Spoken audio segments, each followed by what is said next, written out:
자, MCP 스텝 1 개념 유리함수 편 들어가 볼게요. 자, 우선은 여러분이 겟센을 가지고 책을 전반적으로 읽어보고 난 다음에 여러분이 그 선생님이 드린 스텝 1 개념 종이에다가 잘 정리했을 거라고 봅니다. 그 작업을 무조건 맞추셔야 돼요. 그리고 우리가 거기 나와 있는 개념 체크 문제부터 이제 대표형 유제까지 풀어보셔야 되는데 지금 그 책에 대한 공부를 스스로 하지 않고 이 영상을 바로 보는 거는 솔직히 그냥 수업 시간에 와서 선생님한테 강의 듣고 그냥 집에 가서 아무것도 안 한 그 효과랑 비슷하다고 보시면 돼요. 그러니까 항상 먼저 스스로 책을 읽어보고 정리하고 그 다음에 다시 적어보고 하는 거 되게 중요합니다. 그리고 그거 관련된 기본 개념 체크 문제 꼭 풀어보시고요. 자, 그럼 선생님이 간단하게 이제 유리함수에 대해서 이제 설명을 드릴 건데 우선 기본적으로 유리함수는 크게 두 가지예요. 다항함수하고 진짜 우리가 생각하고 있는 유리함수인 분수함수라고 말하죠. 분수함수로 나뉘어집니다. 다항함수는 우리가 이미 배웠어요. 상수함수, 그 다음에 1차 함수, 2차 함수 이런 거 기억하시죠? 이런 것들이 다항함수가 될 것 같고 분수함수는 무조건 분수꼴인데 이 분모에 x에 대한 미정계수가 들어간 식으로 표현이 됐을 때 위에는 상수가 아무거나 들어가도 상관없는데 이 분모의 x에 대한 식이 나와야 돼요. 그거를 우리는 분수함수라고 말합니다. 그래서 우리가 분수함수를 크게 세 가지로 나뉘어서 생각을 하시면 끝나요. 첫 번째가 이제 기본형이거든요. 이제 여기서 이미 다 얘기가 될 거예요. 기본형이라는 것은 말 그대로 가장 기본적인 형태를 보여주겠다. 그게 바로 뭐냐면 y는 x분의 k다. 여기에서 이제 우리는 k는 절대로 0이 아닌 상수라고 제시를 하고요. 이걸 보자마자 우리는 자연스럽게 분모는 0이 될 수 없어. 그러면서 우리는 이 식에 대한 정의역 치역이 그냥 눈에 보이네요. 라고 이제 얘기할 수 있는 거죠. 이랬을 때 이제 우리가 특징적인 것을 먼저 식적인 느낌으로 잡아보자면 식적인 걸 가지고 오면서 우리는 정의역하고 치역을 볼 수가 있어요. 정의역은 바로 뭐다? x가 0이 아닌 모든 실수가 되고요. 그 다음에 치역은 바로 뭐가 되냐? x가 0이 아니고 k도 0이 아니니까 y도 0이 아닌 모든 실수가 됩니다. 이런 식으로 정의역, 치역이 그냥 식 자체적으로 보이고요. 그 다음에 이제 우리가 두 번째 식적인 느낌으로 봤을 때 x를 넘겼을 때 x, y의 곱이 일정한 상수값을 갖는다.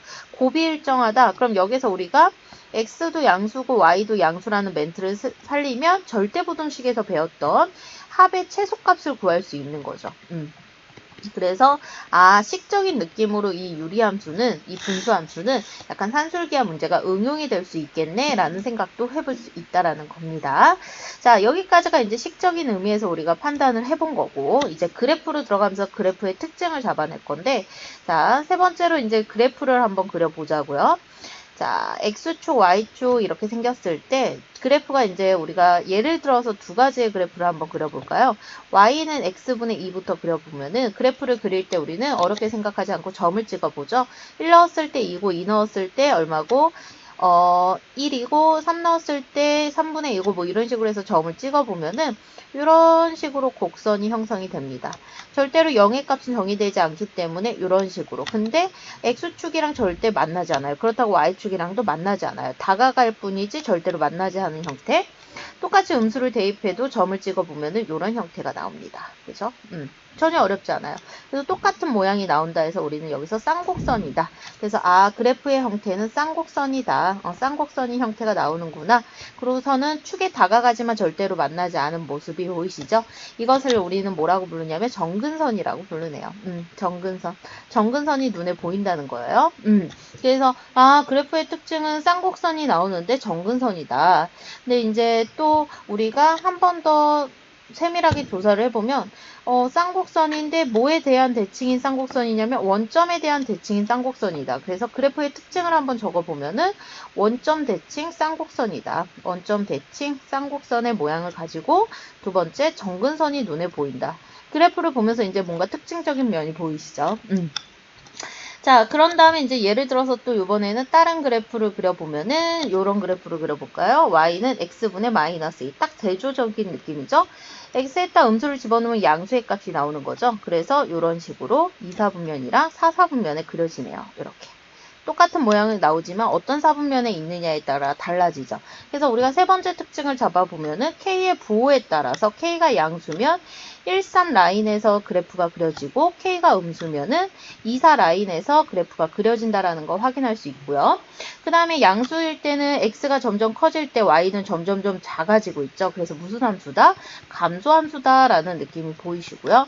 그 다음에 K가 음수일 때는 X가 증가할 때 Y도 같이 증가하는 형태가 나오니까 증가함수다라는 느낌이 보인다는 걸 또 우리가 특징적으로 잡아낼 수 있습니다. 어떤 느낌인지 아시겠죠? 그래서 예를 들어서 그래프를 그리면 그래프의 특징이 다 나온다는 거예요. 그 다음에 이제 우리가 하나만 더 그래프를 그려보자면 y는 x분의 3이라는 그래프를 그려볼게요. x분의 3을 그리면 1을 넣었을 때 얘가 나온 값이 2였다면 얘는 3이 나오겠죠. 그래서 조금 더 위에서 쌍곡선이 이런 식으로 그려집니다. 이런 식으로 이제 그려질 거예요. 그죠?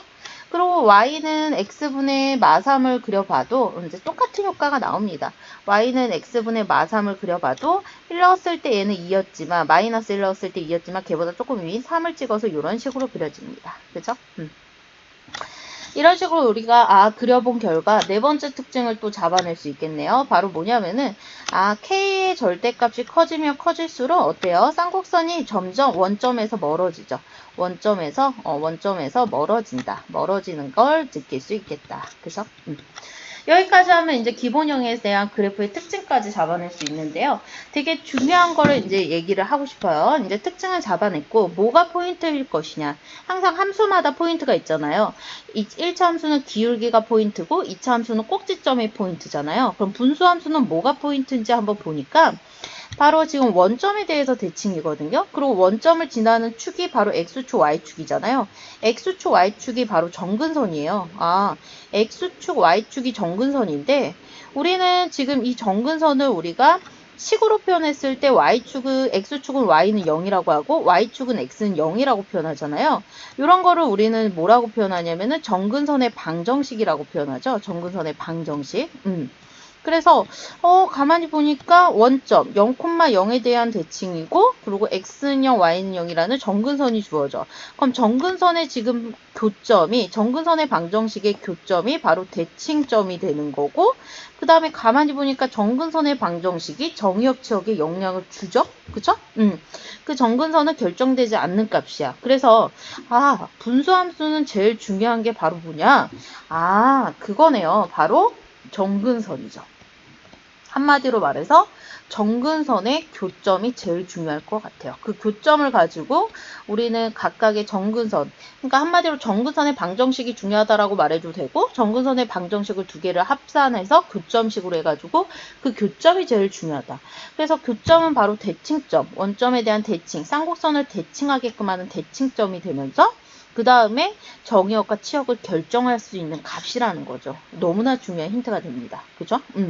그리고 하나만 더. 원점에 대한 대칭인 쌍곡선인데 우리는 이 쌍곡선을 하나만 더 얘기를 해드리자면 무슨 쌍곡선이라고 말하냐면 직각쌍곡선이라고 말해요. 직각쌍곡선이라는 것은 왜 직각이냐면 이 x축, y축이 수직을 이루잖아요. 그래서 거기에 딱 알맞게 들어간다 해서 직각쌍곡선인데 직각쌍곡선에서 또 되게 중요한 특징이 뭐냐면은 직각을 이등분하면 45도거든요. 그럼 45도의 기울기를 가지고 가는 게 y는 x예요. 기울기가 1이에요. 아니면 또 반대 방향으로 45도는 y는 마이너스 x예요. 바로 y는 x하고 y는 마이너스 x에 대해서 얘네들이 대칭이 됩니다. 그러니까 대칭인 점도 나오지만 대칭인 직선도 나온다는 거예요. 근데 그 대칭인 직선은 기울기가 항상 90도를 절반시키는 1하고 마이너스 1이면서 그 다음에 대칭점인 원점을 꼭 지나가야 된다는 거예요. 그래서 총정리를 해보시면 정근선의 교점이 너무나 중요하고 그 정근선의 교점을 가지고 우리는 이 쌍곡선의 모든 면을 다 파악할 수 있다는 걸 절대로 놓치시면 안 됩니다. 자, 이게 기본형이었죠? 자, 이제 기본형에서 솔직히 말해서 거의 다 말했기 때문에 표준형은 그냥 여기 기본형에서 뭐가 추가된 거라고 생각을 하시냐면 평행이동이 추가된 거라고 생각하시면 돼요. X축으로 P고 Y축으로 Q만큼 평행 이동을 됩니다. 그럼 평행 이동이 되면 이제 우리가 두 번째 표준형이 나와요.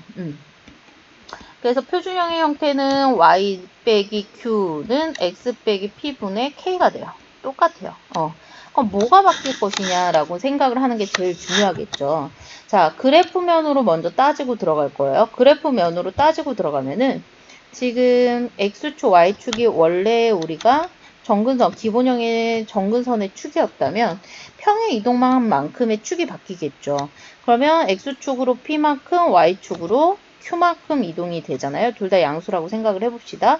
그럼 이렇게 새로운 축이 바로 정근선의 방정식이 됩니다. 그러니까 평행 이동한 만큼의 정근선이 그대로 똑같이 이동이 되고 곡선이 그리더라도 이렇게 똑같이 요걸 따라서 이렇게 곡선이 그려진다라고 생각을 하시면 되는 거죠.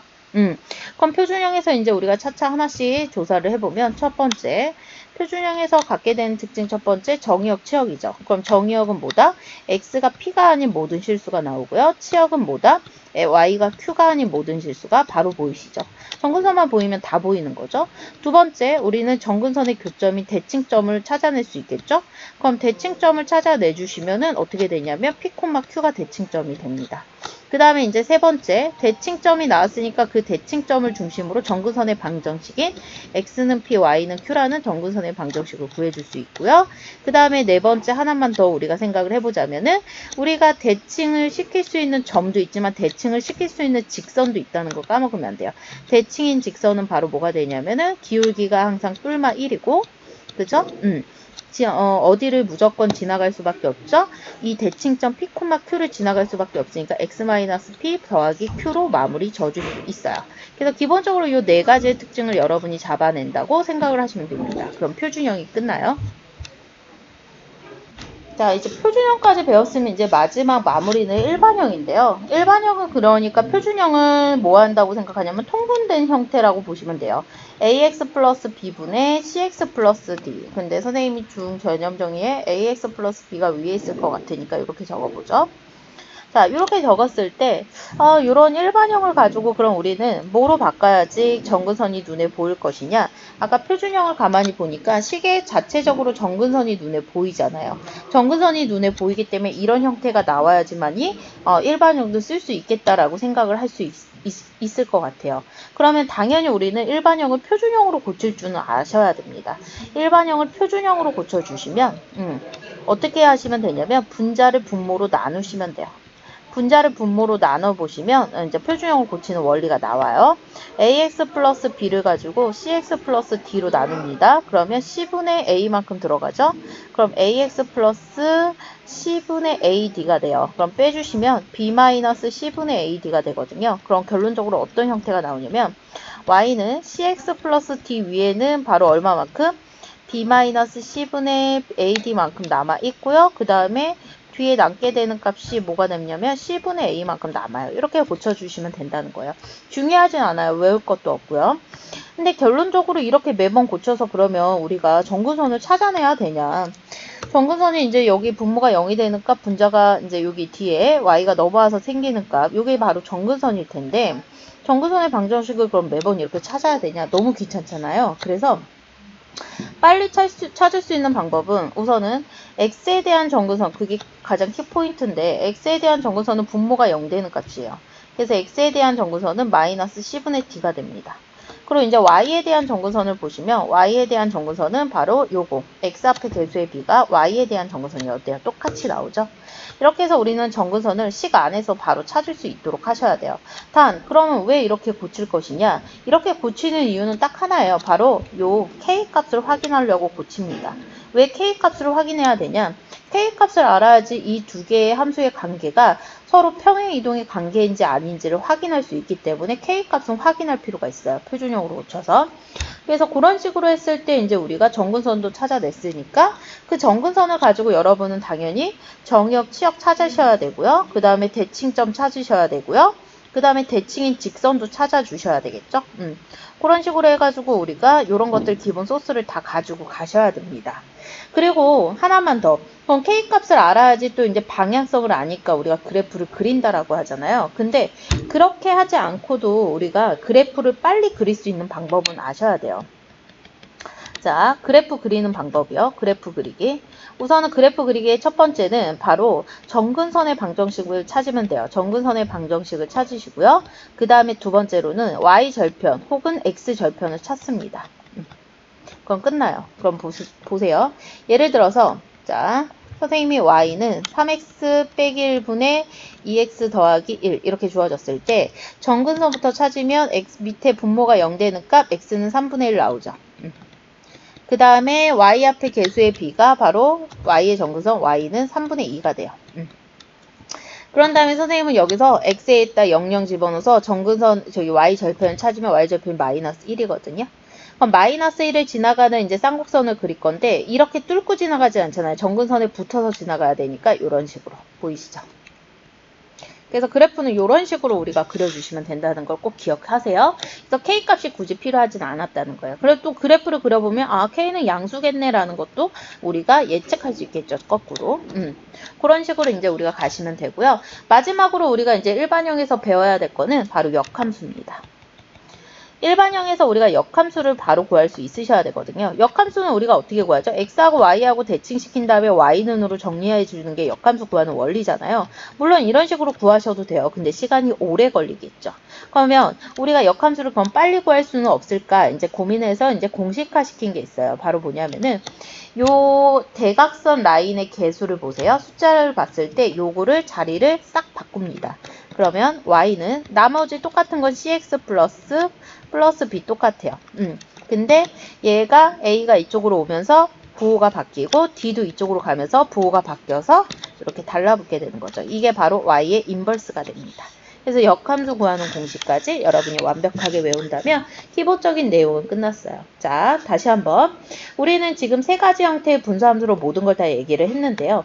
기본적으로 기본형 안에서 모든 특징을 다 잡아내시고요. 기본형을 가지고 표준형으로 이동했을 때 그냥 평행 이동의 원리다. 그래서 바뀌는 거는 평행 이동한 만큼의 정근선이 바뀌는 거. 그거에 따라서 정의역, 치역, 이렇게 대칭점, 대칭 직선까지 바뀌겠다라는 거. 그 다음에 이제 일반형은 이제 우리가 표준형으로 바꿔야 될 대상이지만 굳이 바꾸지 않아도 바로 정근선의 방정식을 잡아낼 수 있고 그걸 가지고도 우리가 그래프를 절편 하나만 찍으면 잡아낼 수 있다는 거 인지하시고요. 그 다음에 이제 일반형의 형태에서 우리가 역함수를 바로 구할 수 있는지도 확인을 하셔야 된다는 게 중요합니다. 아시겠죠? 자, 요 정도 내용 정리 다시 한번 들어주시고요. 그 다음에 여러분이 다시 한번 더 풀어보세요, 문제를. 대표형을 내가 처음에 혼자서 개념 정리하면서 대표형까지 갔을 때 너무 힘들었던 친구들이 있었을 거예요. 그러면 개념 정리 영상을 다시 듣고 여러분이 조금 더 풀어볼 수 있는 문제들이 생겼을 것 같은데요. 그걸 다시 한번 풀어본 다음에 막힌다. 그럼 또 다시 선생님 영상을 참고해서 대표형과 유제를 풀어내면 될 것 같네요.